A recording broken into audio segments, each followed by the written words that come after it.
எங்க அப்பாவை ஏமாத்துறேன், அண்ணனை ஏமாத்துறேன், ஒரே வாழ்க்கையை ஏமாற்ற வாழ்க்கையா இருந்துச்சு. கஷ்டப்பட்ட ஆண்டவரே, நாளைக்கு ஒரு பெரிய பிரச்சனையை நான் சந்திக்க போறேன்ப்பா. ஆனா இன்னையில இருந்து என் வாழ்க்கையை நான் ஜெபத்துக்கு ஒப்பு கொடுக்கிறேன். தனித்து ஜெபித்தானுங்க. அவனா ஜெபத்தை தேடி போய் ஜெபிச்ச ஆண்டவர்கிட்ட ஜெபம் ஆரம்பிச்சு போயிட்டு இருக்கு. வாக்கு தத்தத்தை பிடித்தி ஜெபம் பண்றான், தாழ்த்தி ஜெபம் பண்றான். தேவதூதனானவர் அங்க வந்துட்டார் இவனை சந்திக்கிறது. என்னப்பா என்ன ஜெபம் பண்ணிட்டு இருக்கு? அப்ப 2 பேரும் பேசும்போது அவர் சொன்னார், பொழுது விடியுதுப்பா, நான் போறேன்ப்பா. அப்ப அவன் சொன்னான், அவன் ஜெபத்துல, என்னை ஆசீர்வதித்தாள் ஒழிய நான் உங்களை என்ன செய்ய மாட்டேன்னா போக விடவே மாட்டேன். பாருங்க அந்த ஜெபத்துல எவ்வளவு ஒரு உறுதித்தன்மை பாருங்க, ஸ்ட்ராங். அப்படி சொல்கிற அந்த வார்த்தை, என்னை ஆசீர்வதித்தால் ஒழிய உங்களை நான் போக விட மாட்டேன்.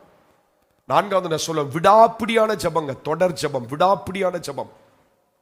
until and unless I been blessed, நான் ஆசீர்வதிக்கப்படுகிற வரைக்கும் நான் உங்களை விட மாட்டேன் அப்படின்னு சொல்லி தொடர்ந்து ஜெபிக்கிறவர்கள், தொடர்ந்து உபவாசிக்கிறவர்கள், தொடர்ந்து ஆண்டுடைய சமூகத்துக்கு போகிறவர்கள், தொடர்ந்து ஆண்டுடைய சமூகத்திலே வசனத்தை பிடித்து ஜெபித்துக் கொண்டிருக்கிறவர்கள், இதெல்லாம் தாங்க ஒரு ஜெப வாழ்க்கைக்கு நான் சொல்கிற அடுத்த நிலைக்கு கொண்டு வரும்.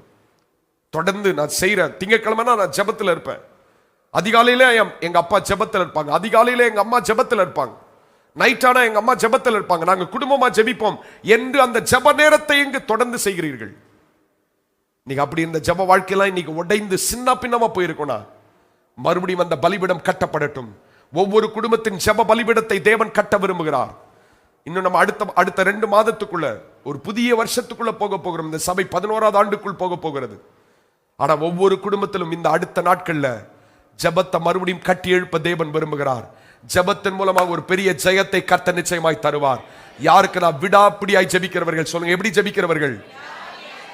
தொடர்ந்து ஜெபம் பண்றவங்க.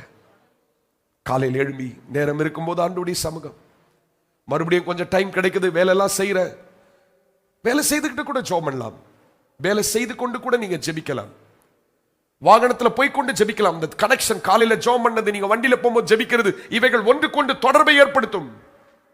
நேரம் எடுத்து ஜெபம் பண்ணி இருக்கிறீங்க தனித்து, மறுபடியும் அதே தேவ பிரசன்னத்துக்குள்ள வசனங்களை சொல்லிக் கொண்டு ஜெபித்துக் கொண்டிருப்பது, இந்த கனெக்ஷன் இருக்கு. அந்த விடாப்பிடியான ஜெபம்.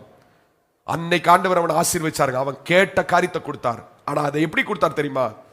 அவன் பிரச்சனை மாறுறதுக்கு முன்னாடி கர்த்தர் அவனை மாற்றினார். சொல்லுங்க, கர்த்தர் யாரை மாற்றினார்?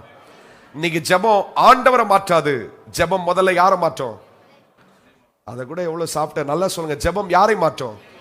என்னை, இட் வில் சேஞ்ச் மீ.